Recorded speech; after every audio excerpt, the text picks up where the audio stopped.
Welcome back, fight fans. We are the Sporty Yellow Bros. This is the Sporty Yellow Show. UFC 322 is at Madison Square Garden. This weekend, we got Islam Makhachev taking on JDM in a great matchup. Yeah. We're so excited about this card. We are going to run through the prelims real quick, a little prelim speed run, if you will. Give you our quick, raw thoughts on all of our matchups. We're going to work our way, starting from the very first fight on the card, working our way up all the way through the main event of the prelims, starting with Jimmy taking on Eric Mikonico for his second fight this year in 2025 after winning on the Contender Series on, 4 days' notice? Something like that, like a week.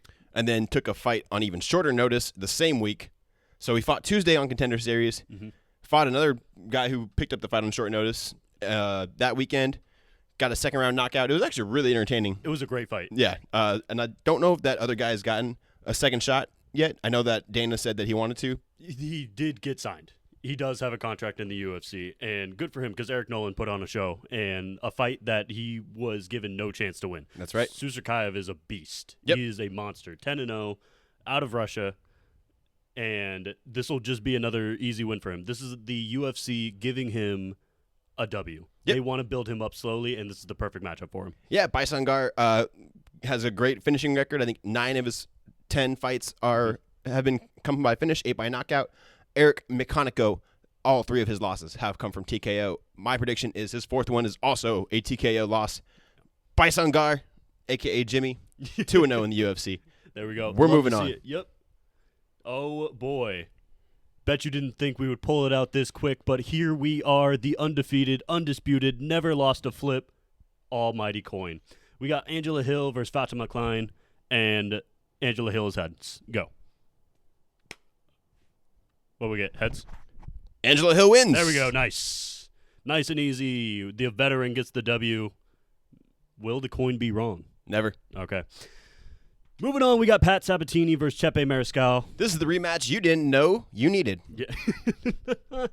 I like Chepe. Chepe is undefeated in the UFC, I believe. He sure is. Yes, he is. And with a lot of decision wins, but he puts on a show. He's very high volume, high output, and Pat Sabatini, on the other hand, a veteran in the game, has his ups and downs, his wins and losses. I see Chepe getting this one done pretty handedly, but I don't think Pat's just going to roll over and let him get finished. He does have 3 knockout losses, Pat Sabatini that is, and I see Chepe getting one in the 3rd round because he's not the type of guy to go out there and start you in the first. No, and Chepe is scrappy. The first time these guys fought was back in 2017, and it was a split decision. So many moons have passed, many training camps have passed since then, a lot of experience. Chepe won the first bout. I think he gets this one done even faster. There we go. Moving on. We got our early prelim main event between Kyle Dawkins versus Gerald Meerschaert. Kyle Dawkins is back, and he's here to stay. Gerald Meerschaert, on the other hand, is just meat waiting to get knocked out. He is also here to stay. He does get to stay because he has like 30 fucking submissions. It's ridiculous. The guy is a monster on the ground. But yeah, Kyle Dawkins, got cut from the UFC. That's crazy. I know, dude. His resume is so long. Cut from the UFC, got a bunch of fights in a B League kind of promotion. Comes back, starches Michel Pieta in the first round, 43 seconds, ridiculous. I see him getting the job done. I don't know if it'll be a first-round knockout. I think these two will scrap on the ground mostly, and that'll be a really entertaining fight for what it is. Yeah, I think that Kyle Dawkins is in his prime right now. I think that he found his knockout power. His last 2 wins are his only professional knockouts. There you go. Something tells me that he's just going to ride that train. He's convinced himself he can knock people out now. I think that he gets GM3 out of there. There we go. I love that. And I hope you're right. Gerald Meerschaert, if he wins, stop winning. Just go away. Nothing changes if he wins. Just go away. All right, Malcolm Wellenmaker versus Cody Haddon. One of my favorite fights on this card. Absolutely. This was short notice for Cody, if I'm not mistaken. You are correct. Not an easy short notice fight for Wellenmaker. No, Wellenmaker has actually been given some pretty tough prospects. I mean, I like Cameron Simon. He took care of him pretty handedly, and Simon's had a couple of tough losses in a row. But Wellenmaker is just that dude. Yeah, his fast twitch muscles and just the power he has in his hands. Also, the calm, smooth collectiveness. There's something different about that. Yeah, only 10 fights being at 31 years old, you think he's a lot younger than he is. But this is a man in his prime, and he's on a nice little knockout streak. I mean, he had, what is it? It's 4 in a row now? Yep. 1 in Dana White Contender Series, 2 in the UFC, all in the first round with his UFC resume. That's pretty damn impressive. But he's not going up against somebody who's a scrub. Like, No. Cody Haddon, his only loss came from Steve Erceg.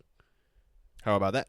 So I don't know if that fight was at bantamweight or if Cody Haddon was 23 years old and was like, okay, I'm a flyweight right now, and then grew into his form. But he's a very formidable prospect in this UFC promotion.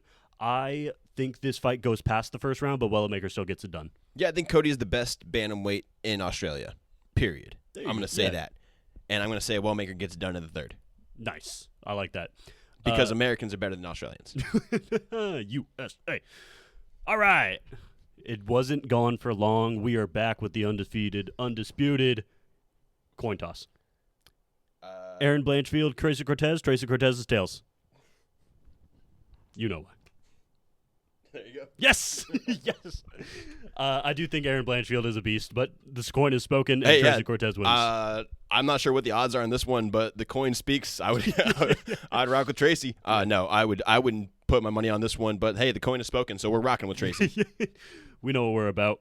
And with that being said, let's move on to Roman Kopylov versus RoboCop Gregory Rodriguez. Great scrap here. Love it. Love it. This has fight of the night potential. This is the cream of the crop of the unranked middleweights, basically. Absolutely. And I don't know if Rodriguez is ranked middleweight. I know he wasn't. He knocked out Jack Hermanson most recently, so that could have sneaked his way in there. But regardless, Kopylov had a scrap with Paulo Costa recently. Wasn't able to get that one done. Nope. Point being, these two are meant to fight each other. Absolutely. This was absolutely meant to be. Whoever wins this gets their ranking back, is what I say. Because I'm pretty sure Kopylov was ranked when he fought Costa, and then that knocked him out of the rankings. I love this fight. These are two heavy hitters going back-to-back. Kopylov's obviously going to use his kicks a little bit more than Rodriguez. Rodriguez is going to look to drop some bombs. How do you think this one ends? I think that Rodriguez is going to actually be the first one to put away Kopylov via TKO late. I think that Rodriguez is going to be the one that's bloody and busted up because he always looks like that in fights. But I think that he was, one, not gassing out away against Cannonier from being a real top 5 contender. He was on a little bit of a tear, ran into a veteran. You know, it happens. Yeah. I think these dudes are going to have a great scrap. I got Gregory getting the dub, and I would love to see the winner of this fight Joe Piper. Just saying. That would be a great scrap. I love that. Give me Kopylov. I think Kopylov will land the leg kicks. I think he'll land the body shots with his legs, maybe a liver shot to put him away in the second round. That's my prediction. Now. Fun. I love that we disagree on that one. Yeah, it's a great one. It's a great one to disagree on. And either guy can start the other. Like, that is a coin toss. Pick your favorite. But let's move on to our prelim main event and our last fight we're going to discuss in this video. Make sure to stick around for our next video breaking down the main card of UFC 322. But let's talk about Bo Nickel versus Rodolfo Vieira. Yeah, Bo Nickel's making his comeback off of his first loss, a.k.a. the fraud check that we saw coming. Yeah. And he's going against a veteran. Rodolfo Vieira's got a lot of UFC fights, decent grappler, never been put away, 9 subs. So I think that if Bo wants to get this one done, he's going to have to do it on the feet, and I think he can. I don't love Bo on the feet. I think Bo spams these overhand rights. He does do that. That is a fact. It's really gross to watch. It's not technical. It's not clean. It's not fast. It's coming at you real slow. He does have the power to put you away. I don't think he wants to grapple on the feet. Like you mentioned, Rodolfo is very formidable on the ground. 9 submissions in his UFC, or not in his UFC career, but throughout his professional MMA career. Bo got fraud checked. I think RDR was too big too soon for somebody like Bo. And, I don't love the inactivity from Bo. You are not a spring chicken. You're not like this 26-year-old, 25-year-old kid. Nope, he's turning 30 in January. 30. Yeah, you're about to turn 30. We need to pick up the production. You wanted to be this almighty middleweight champion. You called out Khamzat Chimaev saying you'd whoop him. Nobody believes that right now. You better go out there and make a statement in this fight. Nobody's whooping Khamzat ever, ever, never, not a thing. Yeah, I think that if Andre Petrosky can beat somebody, Bo Nickel can also beat that somebody. That's kind of where my mind is, and so I'm going to stick with Bo, gets this one done somehow, some way, probably by boring decision, but I'm going to say he wins by knockout. I'm going boring decision, Bo Nickel, the usual. But with that being said, do you have any further thoughts? Yeah, make sure you like, comment, and subscribe. This is going to be a great card. We are super stoked for it. We're going to break down the main card, so look forward to that video coming out later in the week. And then follow up with us because we're going to recap 322 as well. So that video is going to come out as soon as we can post-card. So Yep. other than that, This was the Sporty Yellow Show with the Sporty Yellow Bros. Like he mentioned, like, comment, and subscribe, and we'll see y'all next time. toodles.